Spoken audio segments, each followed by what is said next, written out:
दिल को छू लेने वाली कहानी। वो एक लड़का था जिसका नाम आर्यन था और एक लड़की जिसका नाम श्रेया था। वे दोनों एक ही कॉलेज में पढ़ते थे और एक दूसरे के साथ बहुत अच्छे दोस्त थे। धीरे धीरे उनकी दोस्ती में दिल के करीब एहसासों ने जगह बना ली। एक दिन एक पार्टी में श्रेया एक अनहोनी की घटना का शिकार हो गई और आर्यन उसके साथ था। उस दिन से उनकी दोस्ती एक प्यार भरी कहानी में बदल गई। दोनों एक दूसरे के समर्थन में खड़े रहने लगे और उनके बीच एक खास बंधन हो गया। लेकिन खुशी की एक समय की कहानी थी, क्योंकि जिंदगी कभी कभी अपने रंग बदल देती है। एक दिन एक घातक रोग श्रेया को पकड़ लिया और डॉक्टर ने उसे बताया कि उसका समय कम हो गया। आर्यन ने दिल के दर्द के साथ उसके समर्थन दिया, लेकिन श्रेया के हृदय में एक अजब भावना थी। वह चाहती थी कि वह अपने प्यार को खो दे, जिससे वह इस दर्द के मुकाबला कर सके।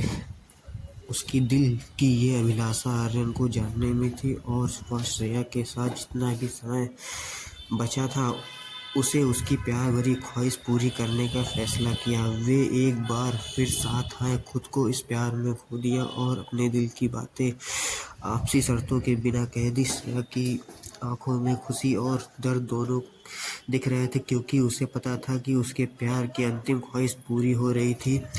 उनकी खुशी और दुखों से भरी एक साथ गुजरी रात के बाद श्रेया ने अपनी आंखें बंद कर ली।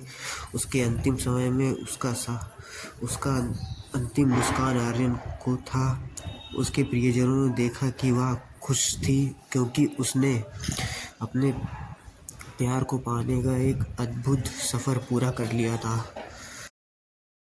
तलाश। थोड़ी दूर बस में चढ़ते समय उसके चेहरे की एक हल्की सी झलक ही दिखी, जिसे देखकर दिल जैसे बैठ सा गया। सांसें थम सी गई। तभी मनोहर ने कहा कि ये क्या हुआ। मैंने कहा कुछ नहीं। और मैं और मेरा दोस्त मनोहर हर रोज की तरह ऑफिस जाने के लिए बस स्टैंड पर खड़े थे। इतने में हमारी बस भी आ गई और हम बैठकर ऑफिस चले गए। आज ऑफिस में भी बीच में काम करते समय उसके चेहरे की वो हल्की सी झलक बार बार सामने आ रही थी। पता नहीं आज मनोहर बहुत बेचैनी हो रही है थी। क्या था उस चेहरे में जो मुझे इतना बेचैन कर रहा था। सभी चेहरे जाने पहचाने थे, बस वो ही अलग था। मैंने मनोहर से पूछा तो वो बोला कि कोई नई आ गई होगी, किसी जगह काम करती होगी। मैंने सोचा शायद कल मुलाकात हो जाए। रोज की तरह दूसरे दिन हम बस स्टैंड पर पहुंचे तो वो बस स्टैंड खड़ी पाई।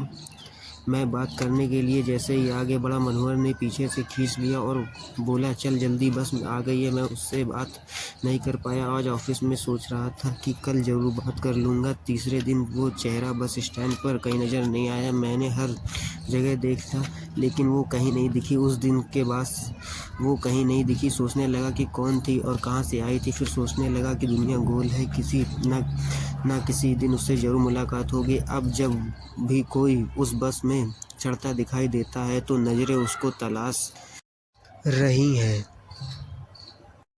कहानी। अपनी तुलना दूसरों से ना करें। एक बार की बात है, किसी जंगल में एक कौवा रहता था। वो बहुत ही खुश था, क्योंकि उसकी ज़्यादा इच्छाएं नहीं थी। वह अपनी ज़िंदगी से संतुष्ट था। लेकिन एक बार उसने जंगल में किसी हंस को देख लिया और उसे देखते ही सोचने लगा कि ये प्राणी कितना सुंदर है। ऐसा प्राणी तो मैंने पहले कभी नहीं देखा।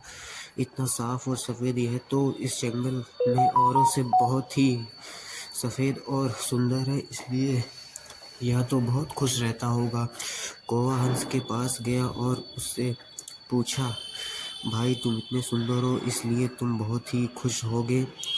इस पर हंस ने जवाब दिया, हाँ मैं पहले बहुत खुश रहता था, जब तक मैंने तोते को नहीं देखा था। उसे देखने के बाद से लगता है कि तोता धरती का सबसे सुंदर प्राणी है। हम दोनों के शरीर का तो एक ही रंग है, लेकिन तोते के शरीर पर दो दो रंग हैं। उसके गले में लाल रंग का घेरा और वो सूर्य हरे रंग का था। सच में वो बेहद खूबसूरत था। अब कौवे ने सोचा कि हंस तो तोते को सबसे सुंदर बता रहा है, तो फिर उसे देखना होगा। कौवा तोते के पास गया और पूछा, भाई तुम दो दो रंग पाकर बड़े खुश हो गए। इस पर तोते ने कहा, हाँ मैं तब तक खुश था जब तक मैंने मोर को नहीं देखा था। मेरे पास तो 2 ही रंग है, लेकिन मोर के शरीर पर तो कई तरह के रंग हैं। अब कौवे ने सोचा, सबसे ज़्यादा खुश कौन है, यह तो मैं पता करके ही रहूँगा, इसलिए अब मोर से मिलना ही पड़ेगा। कौवे ने मोर को जंगल में ढूंढ लिया, लेकिन उसे पूरे जंगल में एक ही मोर नहीं मिला, और मोर को ढूंढते ढूंढते वह चिड़ियाघर में पहुंच गया तो देखा मोर को देखने बहुत से लोग आए हुए हैं और उसके आसपास अच्छी खासी भीड़ है। सब लोगों के जाने के बाद कौवे ने मोर से पूछा, भाई तुम दुनिया के सबसे सुंदर जीव हो और रंग बिरंगी रंगे हो, तुम्हारे साथ लोग फोटो खिंचवा रहे हैं, तुम्हें तो बहुत अच्छा लगता होगा और तुम तो दुनिया के सबसे सुंदर जीव होगे। इस पर मोर ने दुखी होते हुए कहा, भाई अगर सुंदर हूँ तो भी क्या फ़र्क पड़ता है, मुझे तो लोग चिड़ियाघर में कैद करके रखते हैं, लेकिन तुम्हें तो कोई चिड़ियाघर में कैद करके नहीं रखता है और तुम जहाँ चाहो वहाँ अपनी मर्जी से घूम फिर सकते हो, इसलिए दुनिया के सबसे संतुष्ट खुश जीव तो तुम्हें होना चाहिए क्योंकि तुम आज़ाद हो। कौवा हैरान रह गया क्योंकि उसके जीवन की अहमियत कोई दूसरा बता गया। दोस्तों, ऐसा ही हम लोग भी करते हैं, अपनी खुशियों और गुणों की तुलना दूसरों से करते हैं, ऐसे लोगों से जिनका रहन सहन का माहौल हमसे बिल्कुल अलग होता है। हमारी ज़िंदगी में बहुत सारी ऐसी चीज़ें होती हैं जो केवल हमारे आसपास हैं, लेकिन हम उसकी अहमियत समझकर खुश नहीं होते, लेकिन दूसरों की छोटी खुशी भी हमें बड़ी बड़ी लगती है, जबकि हम अपनी बड़ी खुशियों को इग्नोर कर देते हैं। श्रवण कुमार कथा। श्रवण कुमार एक पौराणिक चरित्र है। ऐसा माना जाता है कि श्रवण कुमार के माता पिता अंधे थे। श्रवण कुमार अत्यंत श्रद्धापूर्वक उनकी सेवा करते थे। एक बार उनके माता पिता की इच्छा तीर्थ यात्रा करने की हुई। श्रवण कुमार ने कांवर बनाई और उसमें दोनों को बैठाकर कंधे पर उठाए हुए यात्रा करने लगे। एक दिन वे अयोध्या के समीप वन में पहुँचे। वहाँ रात्रि के समय माता पिता को प्यास लगी। श्रवण कुमार पानी के लिए अपना तुम्बा लेकर सरयू तट पर गए। उसी समय महाराज दशरथ भी वहाँ आखेट के लिए आए हुए थे। श्रवण कुमार ने जब पानी में अपना तुम्बा डुबोया, दशरथ ने समझा कोई हिरन जल पी रहा है। उन्होंने शब्द भेदी बाण छोड़ दिया। बाण श्रवण कुमार को लगा। दशरथ को दुखी देख मरते हुए श्रवण कुमार ने कहा, मुझे अपनी मृत्यु का दुख नहीं, किंतु माता पिता के लिए बहुत दुख है।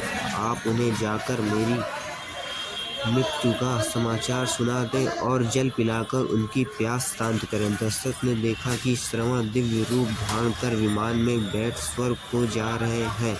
पुत्र का अग्नि संस्कार कर माता पिता ने भी उस चिता में अग्नि समाधि ली और उत्तम लोक को प्राप्त हुए। कहा जाता है कि राजा दशरथ ने बूढ़े माँ बाप से उनके बेटे को छीन लिया था, इसीलिए राजा दशरथ को पुत्र वियोग सहना पड़ा। रामचंद्र जी 14 साल के लिए वनवास हो गए। राजा दशरथ ने यह वियोग नहीं सह पाए, इसीलिए उन्होंने भी अपने प्राण त्याग दिए।